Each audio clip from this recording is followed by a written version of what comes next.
Hey everyone, welcome to our look at the Great Sphinx of Giza. Yeah. It's one of those monuments that just about everyone's heard of. Oh yeah, definitely. Yeah. But I think a lot of people will be surprised by just how much there is to learn about it. Oh, absolutely. It's so much more than just a pretty face. Speaking of pretty faces, whose face is it anyway? Well, the best guess that most scholars agree on is Pharaoh Khafre.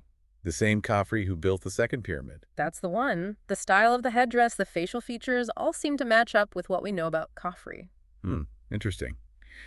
And it's even older than the pyramids, right? Right, by a few hundred years, actually. It dates back to around 2500 BC. Wow. So it's been standing there for like over 4,500 years. That just boggles the mind. Yeah, think about all the things that Sphinx has witnessed. The rise and fall of empires, changes in climate-shifting sands. Speaking of shifting sands, didn't the Sphinx get buried in sand multiple times? It did. More than once, actually. It's been a bit of a recurring theme throughout its history. Wow.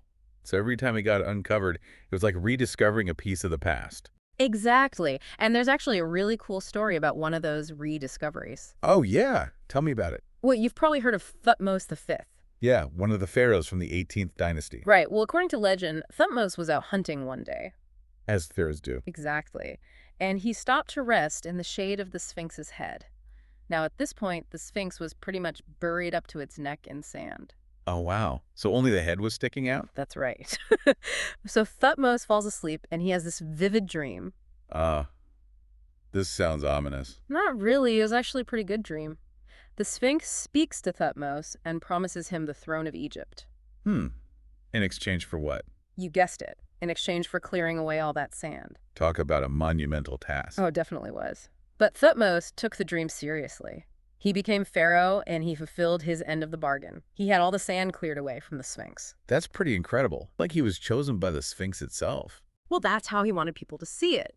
And to make sure everyone remembered, he even had this big granite slab erected between the Sphinx's paws. Oh, yeah, I've seen pictures of that. What do they call it? The dream stele? That's the one. It basically tells the whole story of Thutmose's dream and how he rescued the Sphinx from the sand. Hmm. So the Sphinx has been inspiring awe and wonder for thousands of years. Absolutely. It's a testament to the power of this monument. Even pharaohs were humbled in its presence. And speaking of awe and wonder, there's one thing that's always bothered me about the Sphinx. Oh, you mean the missing nose? Yeah. What happened to that thing? I always heard it was Napoleon's troops who shot it off with a cannon. Oh, that's a popular story, but it's actually a myth. Really? So Napoleon didn't do it? Nope.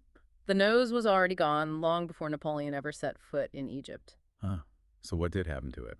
Well, unfortunately, it looks like it was a deliberate act of vandalism. Vandalism. You mean someone just went up there and chiseled it off?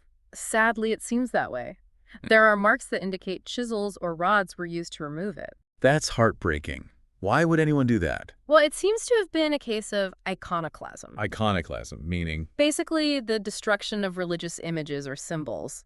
In this case, it seems that a Sufi Muslim named Muhammad Sa'im al-Dar took offense to the Sphinx. Because? He saw it as a form of idolatry. He was upset that people were making offerings to the Sphinx. Oh, I see. So he decided to take matters into his own hands. Unfortunately, yes. And the historian Al-Makrizi documented this event back in the 14th century. Wow. So the Sphinx has been through a lot more than just sand and wind. Oh, yeah. It's endured wars, vandalism, natural disasters. And yet it's still here. Speaking of things that are gone, what about the Sphinx's beard? Did it always have one? That's actually a matter of debate. Yeah. Some believe it was an original feature, while others think it might have been added later. And what about the color? Was it always this kind of bland, sandy beige? Believe it or not, the Sphinx was once painted. Really? What colors? Well, we've found traces of red, blue, and yellow pigments, so it was probably pretty vibrant back in its day. Can you imagine seeing this giant, multicolored, mythical creature standing guard over the pyramids? It must have been an incredible sight. And speaking of things hidden beneath the surface, there are all sorts of holes and tunnels in and around the Sphinx. Oh, yeah, I've heard about those. What's the story there? Well, some of them are probably just the work of treasure hunters. Makes sense. People have been trying to loot the Sphinx for centuries. Exactly.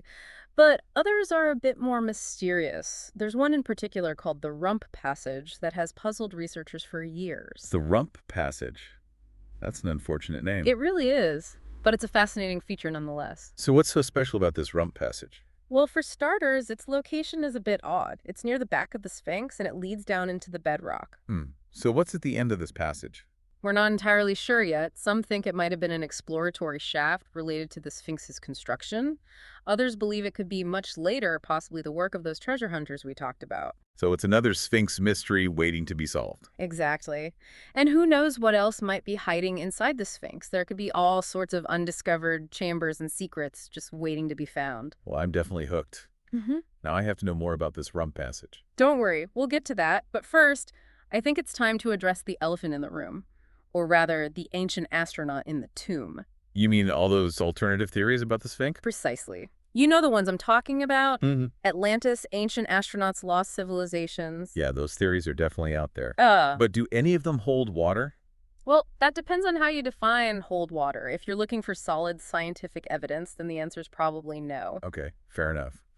But even if they're not scientifically sound, these theories are still pretty entertaining. Oh, absolutely. And they speak to our enduring fascination with the past and our desire to understand the unknown. It's like we can't resist a good mystery, especially when it comes to something as ancient and enigmatic as the Sphinx. And even without the more fantastical elements, the Sphinx is still a pretty captivating puzzle. Oh, absolutely. It's a monument that continues to inspire awe and wonder and spark our imaginations. Exactly. And who knows what future discoveries might reveal about the Sphinx. The possibilities are truly endless. So this rump passage, it's actually made up of two parts. Okay, 2 parts. How so? Well, there's an upper section that goes up at like a northwest angle, and then a lower part that goes like way down. Pretty steep drop.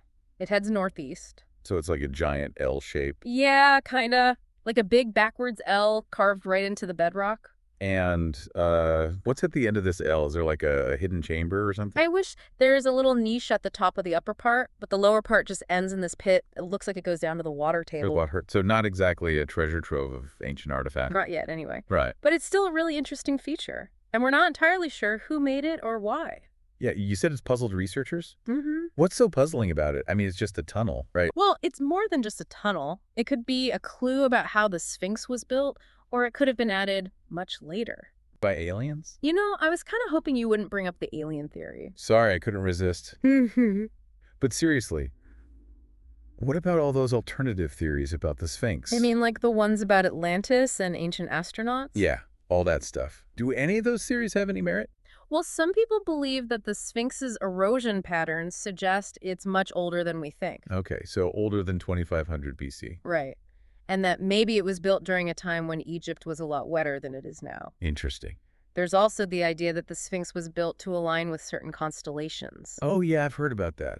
Like some kind of giant astronomical calendar. Exactly. And some people take that idea even further. Oh no, are we going back aliens? Not quite, but some people believe that the Sphinx's alignment with the stars points to a connection with a lost civilization. Like Atlantis. Exactly. It's all very intriguing. It is. But it's important to remember that these are just theories. Right. We have to stick to the evidence. Exactly. And so far, the evidence doesn't really support any of these alternative theories. Okay. But it's still fun to think about. Oh, absolutely. And who knows? Maybe one day we'll uncover new evidence that changes everything. That would be amazing. It would.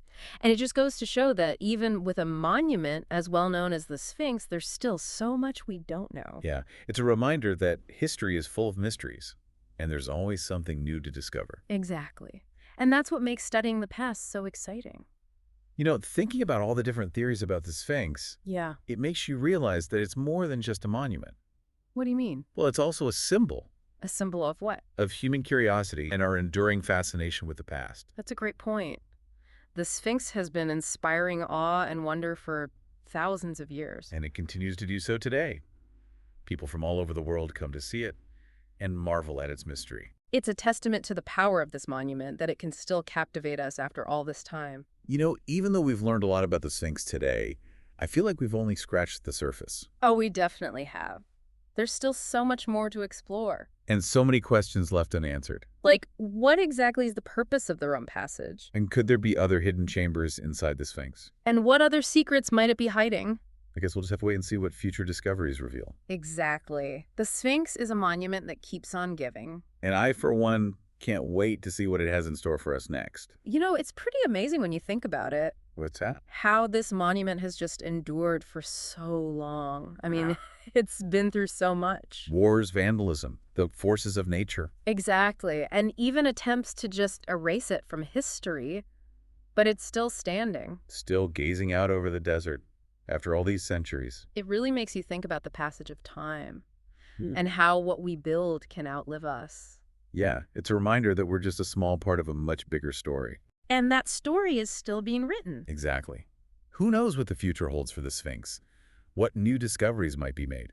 Maybe one day they'll find that hidden chamber everyone keeps talking about. Or maybe they'll develop some new technology that'll allow us to see inside the Sphinx without even having to dig. The possibilities are endless. Yeah, it's exciting to think about. It really is. And it just goes to show that even after all this time, the Sphinx still has the power to surprise us. Well, I think it's safe to say that we've both learned a lot about the Sphinx today. Oh, definitely.